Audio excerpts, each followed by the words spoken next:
بسم الله الرحمن الرحيم. السلام عليكم ورحمة الله وبركاته.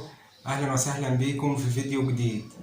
النهاردة هنتكلم عن مكعبات الخرسانة. احنا طبعا عارفين ان احنا المفروض طبقا للكود المواصفات ان احنا بناخد مكعبات من الخرسانة اثناء الصب. طيب ما سألتش نفسك ليه مكعبات بالذات وليه مقاسها 15.8 من 10 في 15.8 من 10 في 15.8 من 10 سنتي؟ اقول لك انا تقريبا كده الجماعة الكبار بتوع الشغلانة زمان قعدوا مع بعض زي قعدة عرب كده، واتفقوا ان هم عايزين حاجة يحكموا بيها على مقاومة الخرسانة للضغط، فقالوا نعمل مكعبات. تفسيري انا للموضوع ان احنا ما نعرفش نعمل مكعب كبير مثلا مقاسه متر في متر في متر، لان هنشيله ونحطه ازاي؟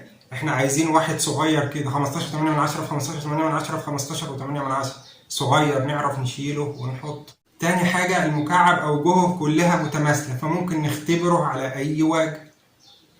طيب هل شكل عينة الاختبار وحجمها بيأثر على مقاومة المادة المالئة؟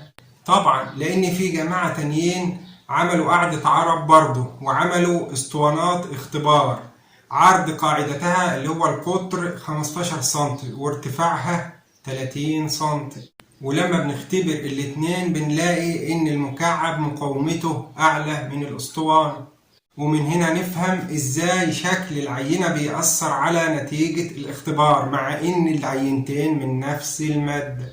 والمفروض ان انا بختبر مقاومة العينات دي في ماكينة ضغط عشان اعرف مقاومة الخرسانة على السنتيمتر المربع اللي في العادة بتكون من 250 ل 300 كيلو جرام على السنتيمتر المربع. واحنا نقدر نستنتج من الفيديو نشأة الاكواد او المواصفات اللي هي زي الكود المصري لاعمال الخرسانة المسلحة، قعدة كبار الشغلانة مع بعض وكتابة خبراتهم العلمية والعملية وصياغتها في شكل مواصفات بيحكمها التجربة والعلم وطبيعة البلد أو البيئة المحيطة. واستنونا في فيديو جديد، والسلام عليكم ورحمة الله وبركاته.